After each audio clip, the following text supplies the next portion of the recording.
Grabe, ang pangit ko pala dati nung bata ako. Sino itong tumatawag? Hello? Scarlett, wag kang papasok bukas sa school, ha? Ha? Bakit? Sino ka ba? Basta, sundin mo na lang ako, please. Ano yun? Ang weird. Oh anak, hindi ka pumasok? Opo nay. Masakit po yung pagkaramdam ko eh. Pagaling ka anak ha? Anak, yung school mo, nasusunog. Nasusunog nay? Totoo nga yung sinasabi ng caller kanina. Grabe, buti na lang anak hindi ka pumasok sa school ngayon. Sino na naman tumatawag na to? Hello?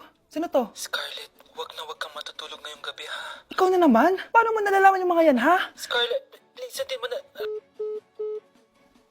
Anak, matutulog na ako ha? Ikaw din, huwag ka na magpuyat. Sige po, Nay. Tatapusin ko lang po itong pinapanood ko.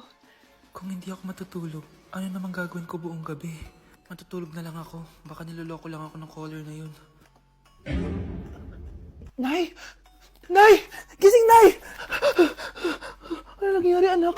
Binabangungot ka, Nay. Buti gising ka pa. At nagising mo ako. Sino ba talaga yung caller na yun? Sino ka ba talaga, ha?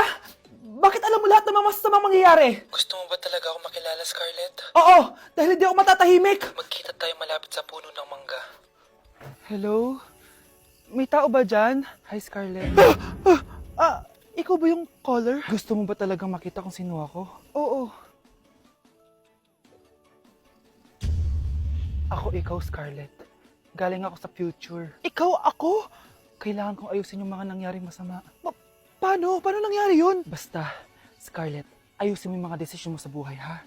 Sige na, baka mahuli pa ako ng mga humahabol sa akin. Sandali! Sino humahabol sa'yo? Grabe ka talaga, anak. Best CEO Award. Deserve mo talaga yun. Thank you, Nay. Grabe ka na talaga, anak. Iba ka na. Oh, tara na. Naghihintay na yung mansion mo.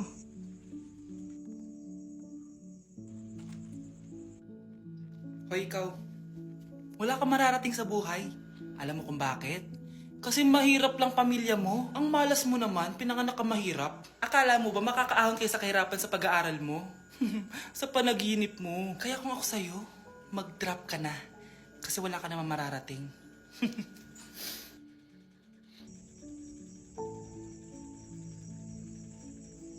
Tara na, Nay. Gusto mo ba talaga ako makilala, Scarlett? Oo, dahil hindi ako matatahimik. Magkita tayo malapit sa puno ng mangga. Ako ikaw, Scarlett. Galing ako sa future. Paano? Paano nangyari yun? Basta, Scarlett, ayusin mo yung mga desisyon mo sa buhay, ha? Sige na, baka mahuli pa ako ng mga humahabol sa akin. Sandali! Sino humahabol sa'yo? Sino ba yung humahabol sa kanya? May mangyayari ba masama bukas? Bakit di pa siya tumatawag sa akin? Nay, si Biana po, pumasok sa school. Gumala daw kasama yung mga kaibigan niya. Tumatawag? Hello? Si Scarlett po ba to? Kaibigan po to ni Brianna. Nakidnap po siya kanina. Hindi ko po alam anong gagawin. Tulungan niyo po kami. Sinakay po siya sa van. Nay! Si Brianna! Nakidnap! Diyos ko! Anong gagawin natin, anak? Bakit tayo mo sumagot? Sabihin mo sa akin anong gagawin ko? Nay! Nay! Saan pumunta si nanay? Scarlett, dyan ka lang ha. Pupuntahan ko yung mga kidnapper. Napakadelikado naman ang ginagawa mo, Nay! Diyos ko, anong gagawin ko? Hello? Buti naman tumawag ka na. Alam mo, kasalanan mo lahat to eh.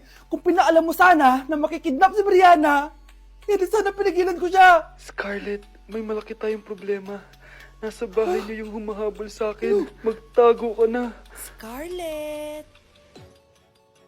Nay! Oo, Scarlett. Galing ako sa future. Ikaw ba yung humahabol sa isang Scarlett? Hindi ko na siya kailangan. Ikaw ang solusyon. Solusyon saan? Dahil sa paulit-ulit na pagbabalik niyo sa nakaraan, lalong lumalala ang sitwasyon namin. Hindi ko maintindihan. Kailangan mo na mamatay!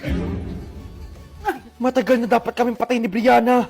Pilit mong binabalikan na nakaraan. Kaya ikaw ang papatayin ko. Nay!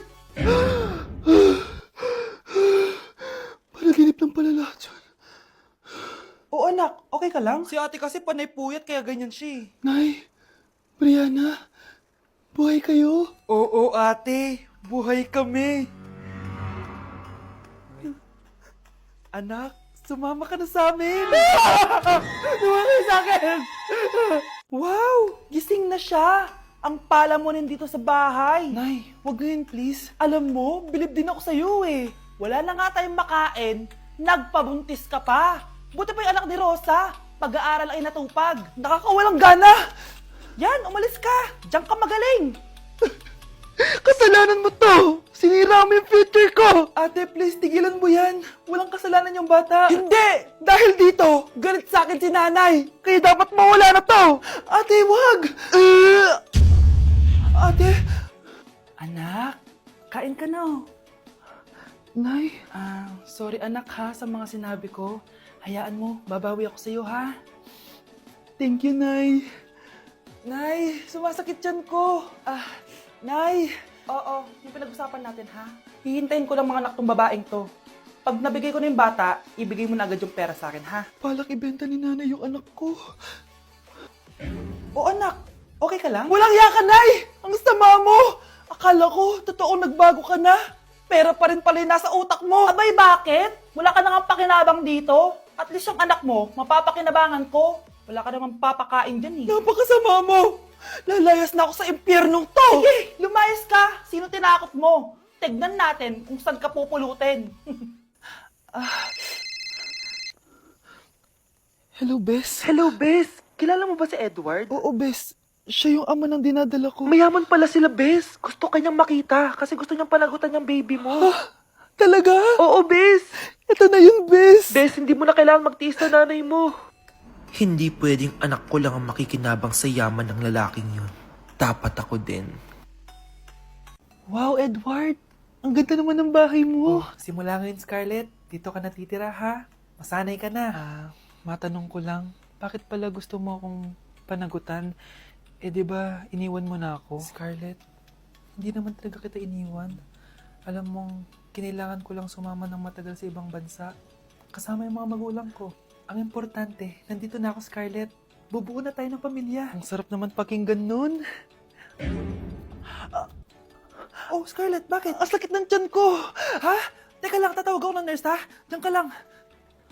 Edward. Buti na lang dumating ka, tita. Ako, Edward, salamat sa pera, ha? Makakasiguro kang kay Scarlett Lato mapupunta. Bakit nandito yung babaeng yan, ha? Paalisin niyo yan! Ha? Anong nangyayari? Scarlett? Anak, di mo ba kilala? Nanay mo ko. Hayaan mo, baka dala lang ng pagbubuntis niya. Tawag lang po ako ng nurse, ha? Scarlett, dyan ka lang, ha? Edward, wag mo kang iwan, please! Wag mo kang iwan dito sa babaeng to! Akala mo ba makakatakas ka sa akin? Binigyan ako ng malaking pera ni Edward, oh. Nakuha ko na yung gusto ko. Ngayon, pwede ka na mawala. Nay, wag po, please. Scarlett, pigilan niyo babaeng yan! Brianna? Tita, anong ginagawa niyo kay Scarlett, ha? Wala. Ina-adjust ko lang yung unan niya. Napakasama mo, tita. Sariling anak mo, papatayin mo. May ipapakulong ako dito. Ano? Kulong? Edward, nakatakas siya. Scarlett, hayaan mo na siya. Hindi ka na niya pwedeng saktan, ha? Paano yung pera? Buti na nakatakas ako. At least may cheque naman ako. Nasaan na yun?